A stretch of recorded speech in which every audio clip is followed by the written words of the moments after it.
नमस्कार। मैं हूं विनोद महला। आप देख रहे हैं दा मुद्दा। पुंडरी विधानसभा के लोगों का सियासी मिजाज कोई पढ़ नहीं पाया है। पुंडरी के लोग कब किनको सिर का ताज बना ले और कब इस ताज को सिर से नीचे फेंक दे, कुछ पता नहीं। दरअसल देखिए, 5 महीने पहले विधानसभा के चुनाव हुए और इन चुनाव में पहली दफा भारतीय जनता पार्टी का कमल का फूल पुंडरी विधानसभा में खिला।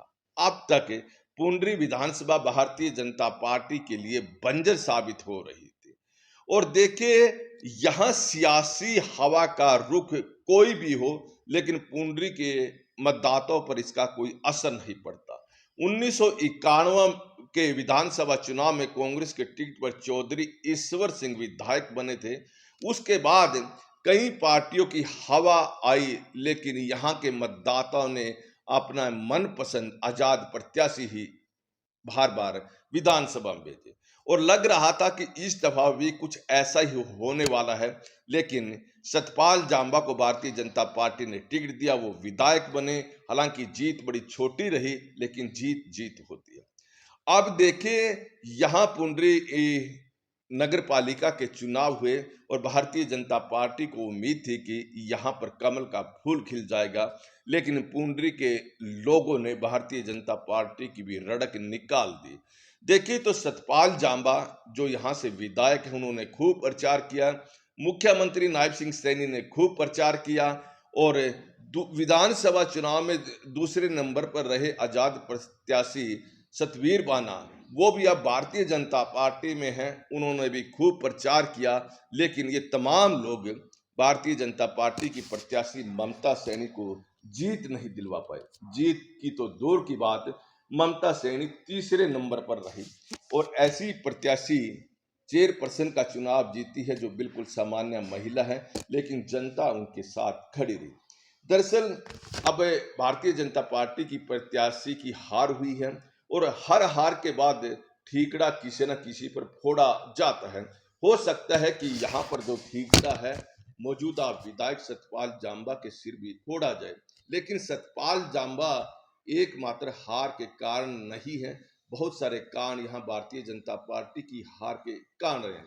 यह बात सही है कि ठीकरा सतपाल जांबा के सिर पर इसलिए फोड़ा जाएगा कि पिछले दिनों उन्होंने पुंडरी के अंदर ऐसी गतिविधियां की थी जो जनता को पसंद नहीं आई थी। एक तो बहुत सारे लोगों के चालान काटे गए थे, दूसरा एक सरपंच के खिलाफ ठीक टिप्पणी नहीं की गई थी। लेकिन इस हार के पीछे मात्र सतपाल जांबा कारण नहीं है। दरअसल देखिए, यहाँ जो टिकट वितरण हुआ है वो सही नहीं हुआ है और सतपाल जांबा मौजूदा विधायक चाहते थे कि गुड्डी देवी जो कुलदीप सैनी की पत्नी है, उनको टिकट दिया जाए। उनकी स्थिति मजबूत दिखाई दे रही थी, तो भारतीय जनता पार्टी के शीर्ष नेतृत्व ने सतपाल जांबा की बिल्कुल नहीं सुनी और यहाँ पर रोशन सैनी की पुत्र वधु ममता सैनी को टिकट दी थी, जिस किस बार सतपाल जांबा ने नहीं की थी।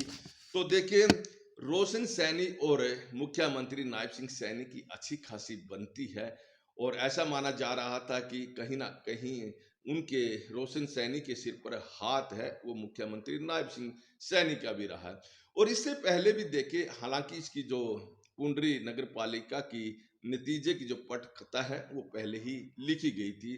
दरअसल जब नगर निकाय चुनाव को लेकर सीटें आरक्षित की गई, तो पुंडरी नगर पालिका बीसी वर्ग के लिए आरक्षित की गई थी। इससे वहां के लोगों में नाराजगी बढ़ गई और कहीं ना कहीं यहाँ के लोगों ने लगा कि सरकार ने जानबूझकर पुंडरी विधानसभा को आरक्षित किया है।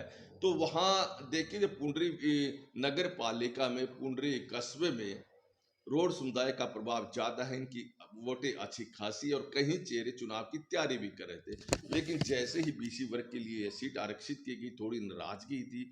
लेकिन इस नाराजगी को और ज्यादा तब बढ़ावा मिला जब भारतीय जनता पार्टी ने रोशन सैनी की पुत्र वधु ममता सैनी को टिकट दिया। इससे वहां के लोग आक्रोशित हो गए और लोगों को लगा कि यहाँ पर जानबूझकर राजनीति हो रही है। सतपाल जांबा ने जिनको टिकट दिलवाना चाहा था, उनको टिकट नहीं मिली। खैर, चुनाव शुरू हो गया।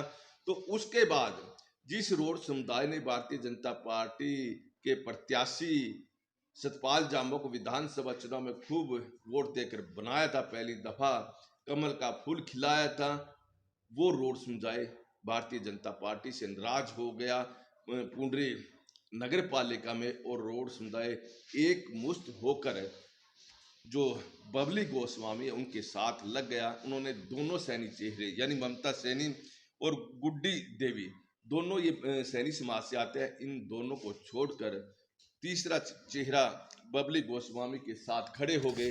बबली गोस्वामी कोई बड़ा चेहरा नहीं था, एक सामान्य सी महिला थी, लेकिन इन दोनों चेहरों को हराने के लिए ये लोग रोड समुदाय खासतौर पर बात करें वो इन गोस्वामी के साथ लग गया। और देखे सिख समुदाय की भी वोट अच्छी खासी है। रोड समुदाय जब गोस्वामी के पीछे दिखाई दिया तो सिख समुदाय भी साथ खड़ा हो गया, और एक ऐसा माहौल पुंडरी में बन गया कि यहाँ पर बबली गोस्वामी चुनाव जीत रही है तो उसके बाद कई अन्य जातियां भी साथ लगी। यानी पुंडरी का जो सियासी मिजाज है बिल्कुल अलग है। देखिए यहाँ पर ट्रिपल इंजन की सरकार बनने नहीं दी। यह हो सकता है कि बबली गोस्वामी भी भारतीय जनता पार्टी के साथ खड़ी हो जाए, लेकिन यहाँ भारतीय जनता पार्टी के प्रत्याशी या भारतीय जनता पार्टी को हराने का काम जनता ने किया है। दरअसल और दूसरे कारण भी यहाँ पे बताए जा रहे हैं। अशोक गुर्जर जो प्रदेश कार्यकारिणी सदस्य हैं और पूर्व जिला अध्यक्ष हैं, उनके प्रति नाराजगी भी खासी यहाँ पर देखी जा रही है।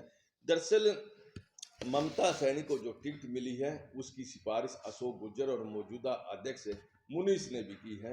और देखिए अशोक गुर्जर के प्रति यहाँ की जनता की नाराजगी पहले से ही थी, और भारतीय जनता पार्टी ने इस नाराजगी के चलते अशोक गुर्जर को तो जिला अध्यक्ष पद से हटा दिया था, लेकिन मुनीष को जिला अध्यक्ष बना दिया।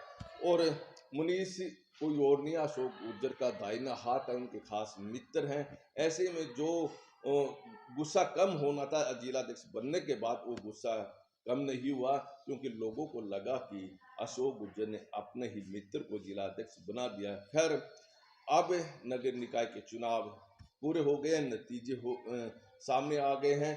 पुंडरी की सियासत आगे कैसे और कहां जाएगी देखने वाली बात रहेगी, क्योंकि जनता में थोड़ा गुस्सा सतपाल जाम्बा के प्रति भी रहा है, क्योंकि उनकी नीतियां ऐसी थी, उन्होंने सरेआम ऐसे बयान दिए जो जनता को पसंद भी नहीं थे। लेकिन जो अंदर की राजनीति यह भी है कि वहाँ गुटबाजी साफ तौर पर संगठन के तौर पर भी देखी जाती है। कुछ लोग किसी को पसंद नहीं करते, कोई लोग किसी को पसंद नहीं करता। और आने वाले समय में पुंडरी की सियासत क्या रंग लेगी इस समय बताएगा।